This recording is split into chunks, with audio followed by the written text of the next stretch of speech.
Hello दोस्तों, सभी को राधे राधे, जय श्री कृष्णा। सर्दी की वजह से मेरा गला बैठ गया, खांसी भी है। और दोस्तों, मैं आप लोगों को दिखाऊंगी, मेरे बच्चे पढ़ाई कर रहे हैं।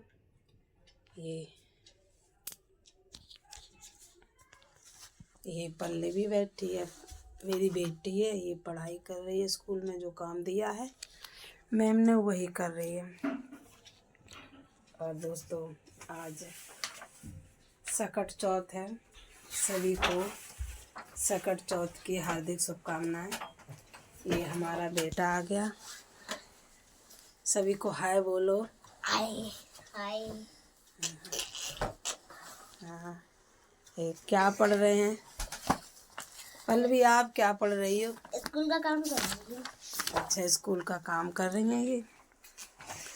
अरे बेटा, आप क्या पढ़ रहे हो? ड्राइंग। स्कूल का काम कर रहा हूँ अभी। हिंदी ग्रामर व्याकरण। अच्छा, हिंदी व्याकरण का काम कर रहे हैं ये। दोस्तों, आप लोग बताइए मेरा ब्लॉग आप लोगों को कैसा लगता है। ये मैं दिल्ली का मेरा रूम है, मैं आपको दिखाती हूँ किचन में।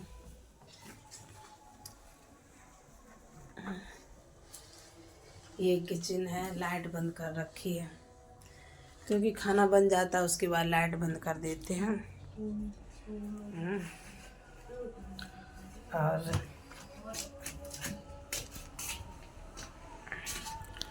ये ऊपर का जीना है, ऊपर जाते हैं कपड़े सुखाने, लाइन से चप्पल भी लगी, जूते लगे हैं।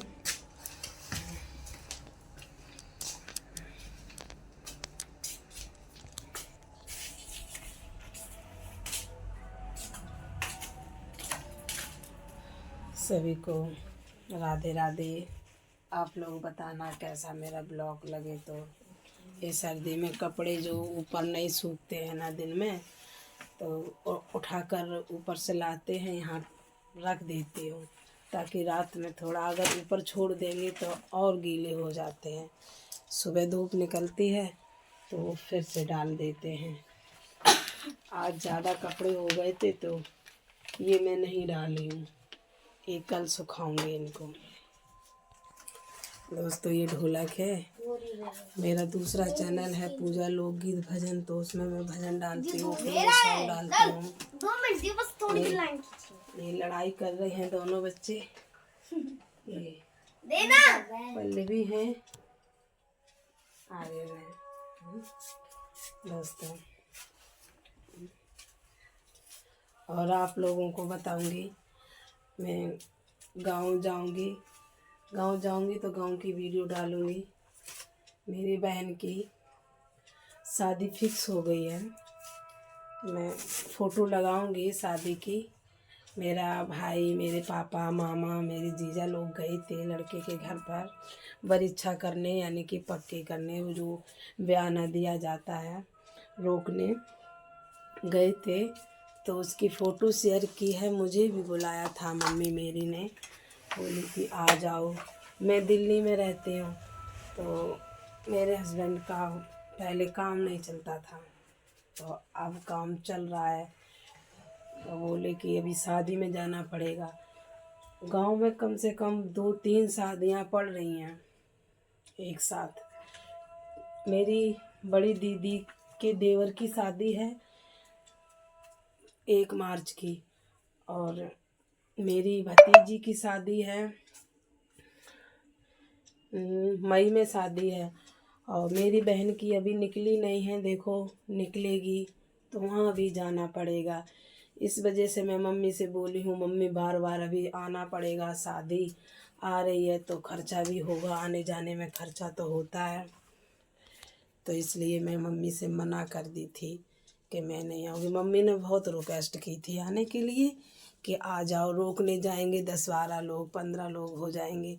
लड़के के घर जाते हैं रोकने, तो मेरे एक जीजा राजस्थान रहते हैं, वो भी नहीं जा पाए, और एक जीजा मेरे इटावा के पास में ही रहते हैं, वो गए थे, और मेरे से छोटे बहनोई हैं वो भी गए थे, मेरे भाई, मेरे मामा गए थे।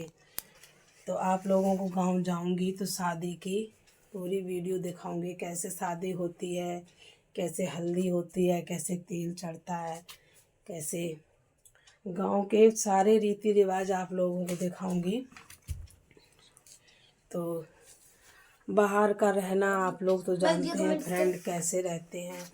एक कमाने वाला, हम लोग सब खाने वाले। मैं कोई काम नहीं करती हूँ, बस हाँ घर में ही रहती हूँ, घर का ही काम करती हूँ। खाना बनाना, कपड़े धोने, ये सब लेडीज़ों का होता है। जो बाहर करती हैं तो वो भी अपना घर का ही काम सारा निपटा के ही जाती हैं बाहर काम करने। पर मेरे छोटे छोटे अभी ये बच्चे हैं दोनों, उनको छोड़ के मैं बाहर नहीं जा सकती। बाहर जाऊंगी तो सुबह 9 से 6 बजे तक पूरा दिन बाहर ही रहना पड़ेगा। घर में बच्चे क्या कर रहे हैं, पढ़ रहे, टीवी देख रहे, बाहर खेल रहे, कोई रोकने वाला नहीं होगा इनको। इसलिए हम नहीं जाते हैं अभी कहीं काम करने। तो प्रॉब्लम तो होती है दोस्तों। तो इस वजह से मम्मी मेरी ने मुझे कसम भी खिलाई थी, पर हम नहीं जा पाए। बहुत अफसोस हुआ। आज मैं गांव होती तो चली जाती। अब दिल्ली से जाते तो 5-6 हज़ार खर्च हो ही जाता आने जाने में, तो मैं नहीं जा पाई। दोस्तों, आप लोगों को कैसा मेरा ब्लॉग लगे, आप लोगों को मैंने ये बात बता दी, शेयर कर दी। बताना मैं नहीं गई तो मैंने ठीक किया कि गलत किया। घर गृहस्थी में देखना पड़ता है, कहीं आने जाने के बारे में सोचना पड़ता है, तब जाया जाता है। ऐसे नहीं कि उठाया मुंह चल दिए, ऐसा नहीं होता। शादी के बाद बहुत सारी जिम्मेदारियां आ जाती हैं। मेरा गला बहुत बैठा है, ठीक होने का नाम ही नहीं ले रहा। दवाई भी खा रही हूँ फिर भी नहीं गला साफ हो रहा है। इतनी ठंडी हो रही है दिल्ली में, धूप नहीं निकलती है वही 12-1 बजे के बाद ही निकलती है थोड़ी बहुत धूप।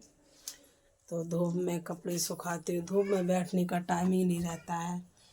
2-2 चैनलों पर काम करती हूँ, इस पे तो कम ही करती हूँ क्योंकि मेरा एक वही चैनल ठीक नहीं चल रहा है।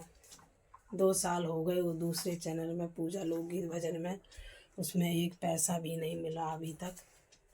इसलिए इसमें मन नहीं करता, क्या बनाऊं, क्या डालूं, कैसे क्या करूं। जब एक चैनल फास्ट चलता है, व्यू आता है अच्छा, तो वीडियो बनाने के ऑप्शन, बहुत सारे आइडिया आ जाते हैं, ऐसे बनाओ, कुछ भी करने का मन हो जाता है। जब वीडियो पर व्यू नहीं आता है, आगे नहीं बढ़ता है, तो मन नहीं करता। सोचते हैं क्या डाला जाए, क्या रोज़ वीडियो बनाई जाए।